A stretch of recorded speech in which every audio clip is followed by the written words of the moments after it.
ecology, eco-socialism, light green. I mean, I know that you could just say they're all labels, but they are important because there are many shades of green. I just want to get a flavour of what kind of. Do you understand? I think the question is what shade of green? What shade of green are you? And just in brief, how do you? Is it kind of like what's your philosophy? Yes, basically. Sorry, what's your? Thank you. Sorry, what's your personal philosophy? So in 60 seconds. I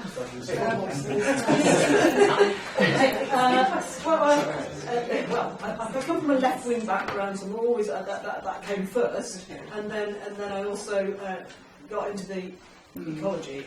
I did part of my degree was in biology, so I understand that point of view. And you've got to, in a way, I'm a deep green in that sense because we just can't carry on the way we are. We have to change from capitalism into a world where there's not growth anymore. So that is the important thing that we can't carry on. So I've always believed that, and I've always come from a left-wing background.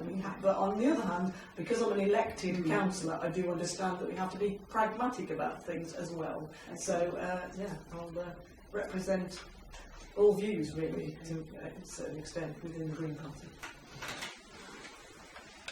Well, once again, I'll just say, my political philosophy is, I don't attempt to hide it, my political philosophy is revolutionary anti-capitalist. Probably influenced both by Marxism and by anarchism throughout.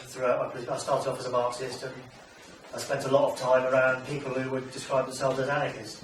So this is what Maribouche came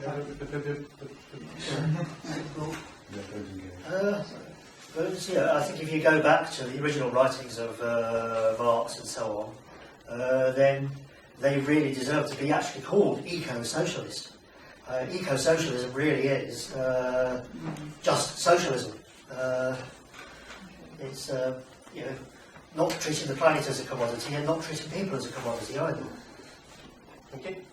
Okay, like Simon, I would call myself an eco-socialist, and like Simon, I'm an active member of the Green Left current within the party. Now, as almost a bit of tongue-in-cheek, really, the Green Left calls its publication Watermelon, on the grounds that we are green on the outside and red on the inside. And actually, it is a bit of a joke, and it's actually possibly a bit disingenuous, because actually, I think that it's reasonable. There are a range of opinion within the Green Party, and everybody has a place. And actually, I kind of, again, equally tongue-in-cheek, suggested that maybe we shouldn't be watermelon, maybe we should be Cox's orange pippin. red and green in kind of random patterns across the whole surface and to the core of the organisation.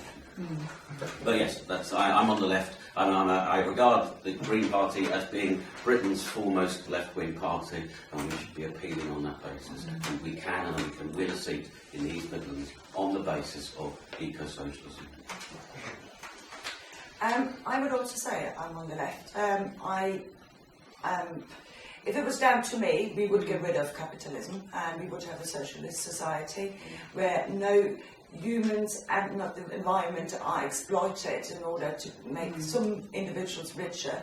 I think on this basis we're never going to be able to live in harmony with our environment and with amongst ourselves. So yes, I would be saying I'm a socialist. I'm a member of the Green Party. The Green Party is a party of the left. My own personal background, I know that a lot of people, there's always this saying that you start off when you're young on the left, and as you get older you go move to the right. I think I went the other way. My background was sort of more sort of centre-right sort of thing, and I sort of came to the Green Party from that point of view, realising, well, hang on a minute, this isn't how you can run the world. We have finite resources.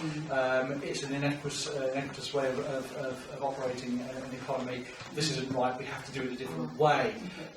So I could have came in from that point of view. I don't actively sort of participate with any particular current within the party, like Green Left.